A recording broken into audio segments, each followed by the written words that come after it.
Assalamualaikum warahmatullahi wabarakatuh. Pada seminar proposal hari ini, saya Muhammad Ihsanuddin akan menyeminarkan proposal saya dengan judul Strategi Nahdlatul Ulama dalam menangkal radikalisme di Kota Semarang atau strategi NU dalam menangkal radikalisme di Kota Semarang. Dalam penelitian ini mempunyai latar belakang masalah, yaitu adanya penyebaran doktrin paham radikalisme yang semakin subur di tanah air, sehingga membuat gaduh negara kesatuan Republik Indonesia. Ideologi baru dengan misi merubah tatanan negara dengan sistem khilafah. Di Indonesia yang notabene beraneka ragam suku, budaya, dan agama, khususnya di Kota Semarang, yang merupakan kota besar kelima di Indonesia, masyarakatnya berbasis multikultural, terdiri berbagai golongan etnis, Jawa, Cina, serta Arab, dan terdiri dari berbagai agama, baik Islam, Katolik, Kristen, Hindu, Buddha, maupun Konghucu. Kota Semarang sendiri mayoritas penduduknya Muslim dari kalangan Nahdlatul Ulama. Kehidupan di Kota Semarang sangat damai dan agamis, di mana kehidupan adat budaya dibungkus dengan nilai-nilai agama Islam. Kesuksesan NU di Kota Semarang menjadikan pergerakan paham radikal kurang mendapat tempat di Semarang.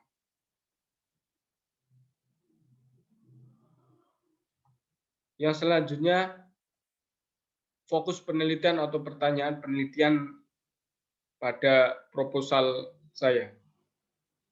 Yang pertama yaitu bagaimana strategi Nahdlatul Ulama dalam menangkal radikalisme di Kota Semarang. Yang kedua, mengapa penting Nahdlatul Ulama menangkal radikalisme di Kota Semarang. Yang ketiga yaitu apa tantangan yang dihadapi Nahdlatul Ulama dalam menangkal radikalisme di Kota Semarang.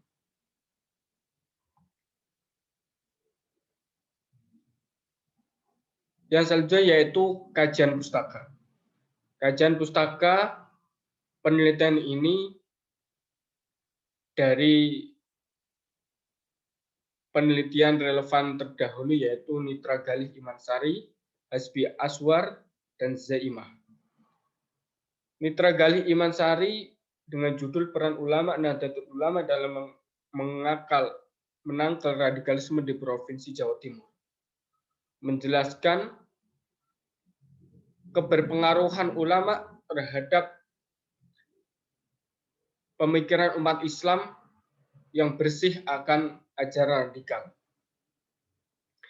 Yang kedua yaitu Hasbi Aswar dengan judul Organisasi Nahdlatul Ulama Memerangi Radikalisme Politik Islam di Indonesia, menjelaskan peran organisasi Nahdlatul Ulama dalam mencegah propaganda paham gerakan radikalisme yang menginginkan negara Islam secara khilafah di Indonesia. Yang ketiga yaitu Zaimah dengan judul Strategi Menangkal Radikalisme melalui Pembelajaran PAI di Sekolah Dasar Islam Terpadu As-Salamah Bandarjo, Kecamatan Ungaran Barat, Kabupaten Semarang. Penelitian ini sebagai sarana pembentukan ideologi anak, perilaku, sikap, kecerdasan, pemahaman untuk menjauhkan dari paham radikalisme. Yang selanjutnya yaitu landasan teori. Landasan teori yang saya gunakan yang pertama yaitu strategi. Yang kedua yaitu manajemen. Yang ketiga konsep pemikiran Nahdlatul Ulama. Yang keempat Islam Nusantara. Yang keempat yaitu radikalisme.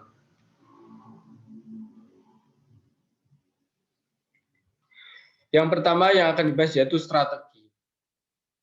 Strategi pada hakikatnya adalah perencanaan atau planning dan manajemen untuk mencapai suatu tujuan. Strategi tersebut harus mampu menunjukkan taktik operasionalnya. Strategi sebagai cara atau taktik rencana dasar yang menyeluruh dari rangkaian tindakan yang akan dilaksanakan oleh sebuah organisasi untuk mencapai tujuan. Jadi strategi itu adalah taktik sebagaimana organisasi tersebut untuk mencapai tujuan. Jadi bagaimana nanti taktik Nahdlatul Ulama untuk menangkal radikalisme. Dalam strategi ini, saya memasukkan landasan teori yaitu manajemen yang berisi fungsi-fungsi manajemen, yaitu perencanaan, pengorganisasian, penggerakan, dan pengawasan. Menurut saya ini penting untuk bahan pengkajian, karena organisasi ketika memiliki tujuan harus mempunyai landasan perencanaan yang matang, organisasi yang kuat, yang istiqomah, pergerakan yang aktif, dan pengawasan yang harus dikontrol dalam pelaksanaannya.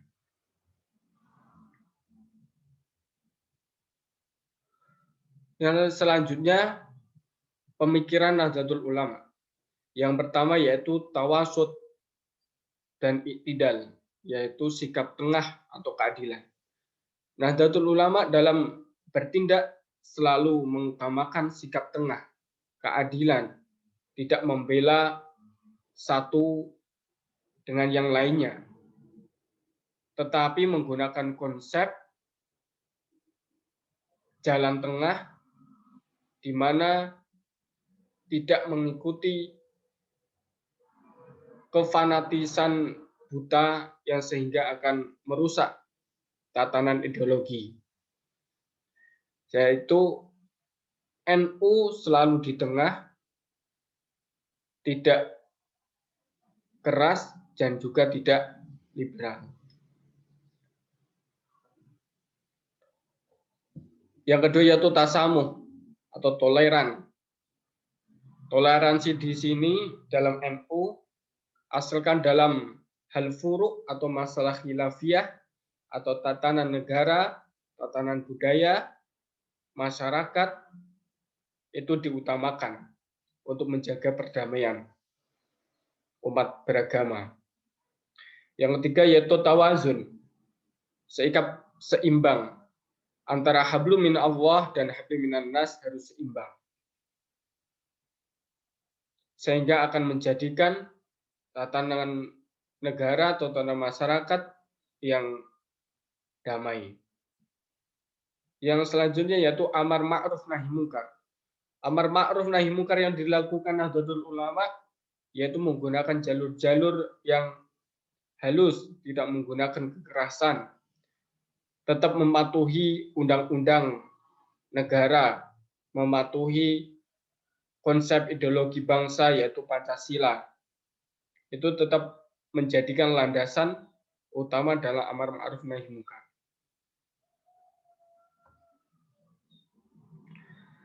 Yang selanjutnya yaitu Islam Nusantara. Dalam bahasa Arab, Islam Nusantara adalah tarkib idofah bimakna fi, yaitu Islam fi Nusantara yang punya arti Islam yang ada di Nusantara. Islam Nusantara ini merupakan pendekatan dari Nahdlatul Ulama untuk menangkal radikalisme. Bukan ajaran baru dari Islam, tapi pendekatan dari Islam untuk menangkal radikalisme. Islam Nusantara mempunyai 3 ciri, yaitu Islam yang moderat atau wasatiyah, Islam yang selalu di tengah-tengah, tidak keras, dan juga tidak liberal. Selalu mengutamakan keadilan, mengutamakan kedamaian. Yang kedua, bersahabat dengan lingkungan kultur kearifan lokal dan agama yang beragam.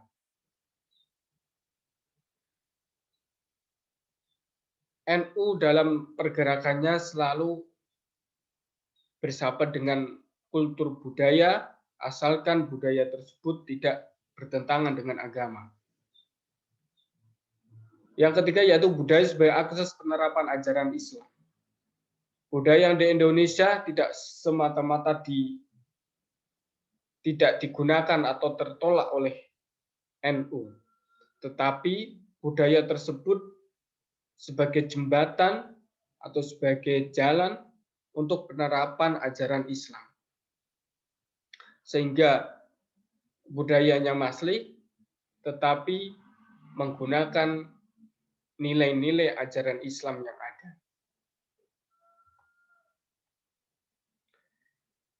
Yang selanjutnya yaitu radikalisme.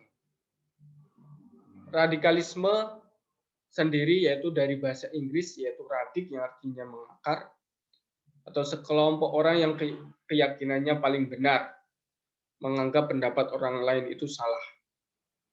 Intinya keyakinannya itu mengakar dalam hati, sehingga kaum radikalisme ini sangat sulit untuk dirubah ideologinya untuk mengikuti tatanan ideologi yang ada di Indonesia. Ciri-ciri radikal atau indikasi radikal yang pertama yaitu takfiri. Takfiri ini sering mengkafirkan orang lain, baik non-muslim maupun muslim itu sendiri. Ketika tidak sejalur dengan pemahaman ideologinya, maka dikatakan kafir. Yang kedua yaitu ekstremisme atau kekerasan. Jalur yang digunakan dalam amar ma'ruf nahi mungkar seringkali menggunakan kekerasan, yaitu adanya teroris di Indonesia, ada bom Bali, ada bom Kuningan di Jakarta, itu contoh-contoh dari ekstremisme atau kekerasan yang dilakukan gerakan radikalisme. Yang ketiga yaitu mempunyai misi ingin mengganti sistem pemerintahan khilafah. Padahal di Indonesia sendiri terdiri dari berbagai suku, budaya, agama, sehingga bertentangan dengan nilai-nilai kebinekaan di Indonesia.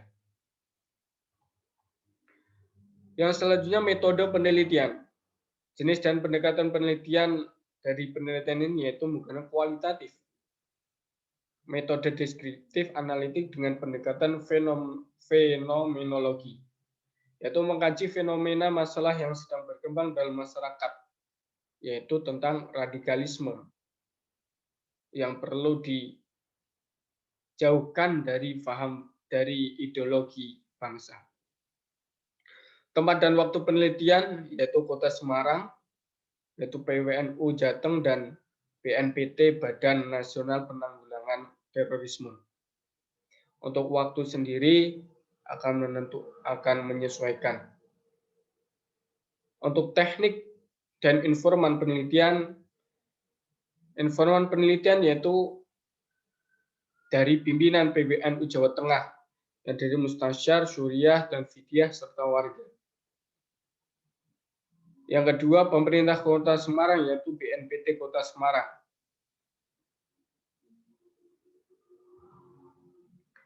Teknik pengumpulan data yang pertama yaitu interview, observasi, dokumentasi.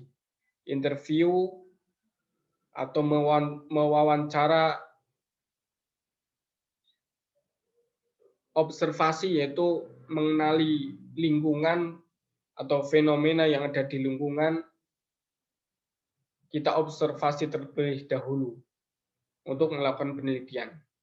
Dokumentasi yaitu mengambil data-data atau bukti adanya fenomena tersebut, yang kemudian akan digunakan dalam pengajian penelitian. Yang selanjutnya itu keabsahan data yang terdiri dari triangulasi, yaitu pengambilan data sumber dengan perbandingan data yang telah ada. Sesuai apa tidak data tersebut untuk kita ambil sebagai kesimpulan atau sebagai bahan penelitian. Yang selanjutnya analisis, yang terdiri dari reduction, display, dan conclusion drawing atau verification. Reduction atau reduksi data yaitu mereduksi, merangkum, memilih pokok yang penting sesuai dengan tema. Dari data yang banyak biasanya di lapangan diambil data yang sesuai untuk dijadikan bahan penelitian atau sebagai pokok penelitian.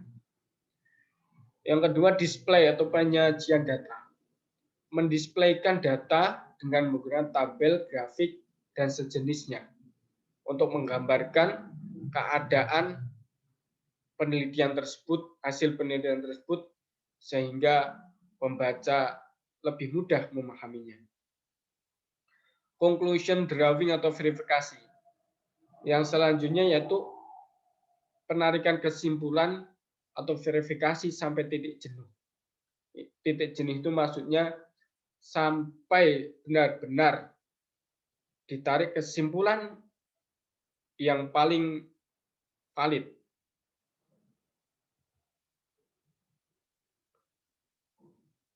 Untuk seminar dari saya cukup sekian. Terima kasih. Apabila ada kekurangan, saya minta maaf. Apabila nanti dari teman-teman ingin memberikan pertanyaan atau memberikan masukan, saya persilahkan. Saya akhiri. Wassalamualaikum warahmatullahi wabarakatuh.